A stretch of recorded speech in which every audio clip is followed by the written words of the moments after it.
A man is in danger of falling 100 meters onto sharp rocks as he hangs from the edge of a sand cliff. A group of surfers visits a deserted island to ride the high waves, and after having a great time, they gather around a campfire in the evening. During this time, Nello, the oldest surfer in the group, shares that he has a girlfriend and plans to move to Canada with her, which makes everyone happy except for a man named Alvaro. Alvaro gets drunk and watches his ex-girlfriend, Ona, dance with another guy, which leads to a drunken fight between Alvaro and his rival. Nello takes Alvaro away and asks him to be honest about what is bothering him.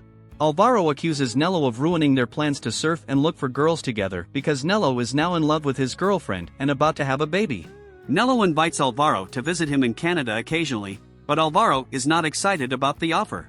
Alvaro surprises Nello and his girlfriend by presenting them with 2 tickets to a coastal city in Indonesia, where he had planned to go surfing with a friend. This gesture nearly reconciles the friends, but Alvaro still feels betrayed by Nello's crush on his girlfriend. Later, Alvaro drives off alone to the far side of the island, where he wakes up in his car with a hangover and several notifications on his phone. Alvaro's sister informs him that it was her birthday the day before, which he had forgotten, and his father is seriously ill and misses him. Despite his absence, Alvaro's family is willing to patiently wait for him to find himself and reconnect with them. Meanwhile, Alvaro heads to the most desolate part of the island with his backpack and board, searching for a place to surf. While walking along the steep sandy shore, he stumbles and drops his board, causing the sand to take him to a high, rocky cliff.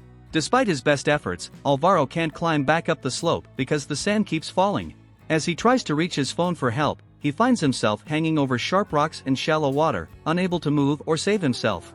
Alvaro attempts to time the crashing waves by listening for them so that he can safely jump into the water without hitting the rocks. When he finds the right moment, he jumps but slams into an underwater rock with his hip, causing a break. Despite the injury, he manages to swim to a nearby rock. After taking a step, he falls again, but doesn't feel anything because his hip is already broken. The fall causes him to cut his palm and injure his head, leaving his thigh covered in blood, but still able to move his toes. Alvaro takes out his phone from his backpack, but finds it broken and unusable. With no one in sight for kilometers, he screams for help in despair.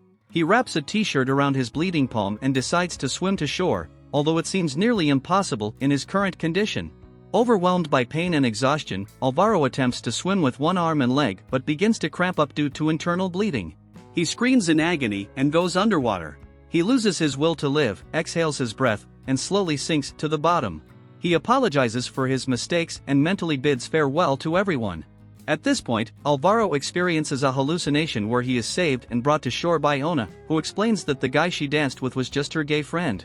She remembers the good times they shared, such as the candlelit dinner he organized for her during a new moon on the far side of the island when she had a crush on him, although those feelings have since faded. Alvaro admits to Ona that he is drowning and asks for her forgiveness, although he cannot articulate the specific wrongs he has committed against her. As he sinks deeper into the water, he thinks about his fear of being alone and sees Ona in his mind. She recounts the ways in which he has cheated on her, humiliated her, and failed to show love. Despite this, she encourages him to apologize to those he has wronged and to keep fighting for his life. Alvaro manages to push himself off the seabed and make it to shore, where he regains consciousness in the shade of a rock. He notices a surfboard that has washed up on shore and decides to use it to get off the beach. However, he is thrown headfirst onto the rocks by a wave, causing him to faint once again.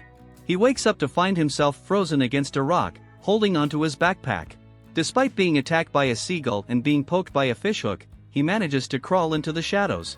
In his weakened state, he loses consciousness again, driven to despair by his helplessness, loss of blood, and dehydration. At night, Alvaro awakens and feels thirsty. He decides to dig a hole in the sand to quench his thirst and uses tinfoil from his backpack to line the bottom. Alvaro urinates in the hole but cannot drink it due to the blood in it. He then rinses his unhealed wounds in salt water, which causes him more pain. To keep himself warm, he wraps himself in foil and a fishing net found on the shore. Alvaro hears thunder and hopes for rain, which finally comes. However, he only collects a few drops of water that are not enough to quench his thirst.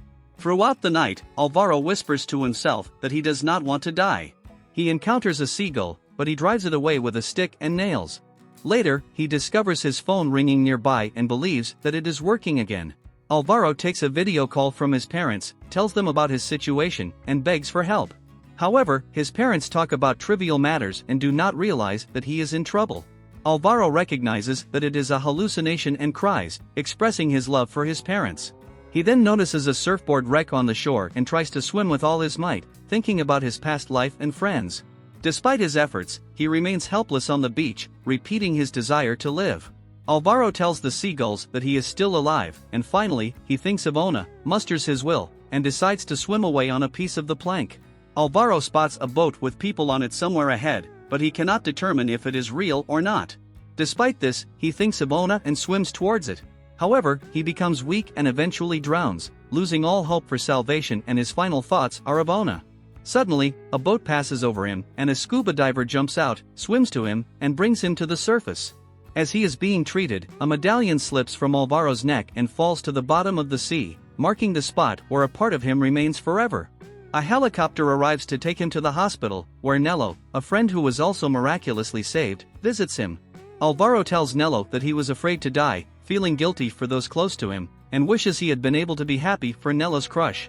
He also regrets not hugging his father and not telling him he loved him. Alvaro admits that he never really fell in love and decides to let go of Ona. He ends his story with tears in his eyes, having learned that he can survive alone and ready to start a new life. Later, Ona visits him at the hospital. This account is based on a true story of a surfer named Alvaro Vizcaino, who went missing for 2 days and was eventually rescued 2 kilometers from the shore. Hope you enjoyed, and don't forget to hit that like and subscribe button for more movie recaps.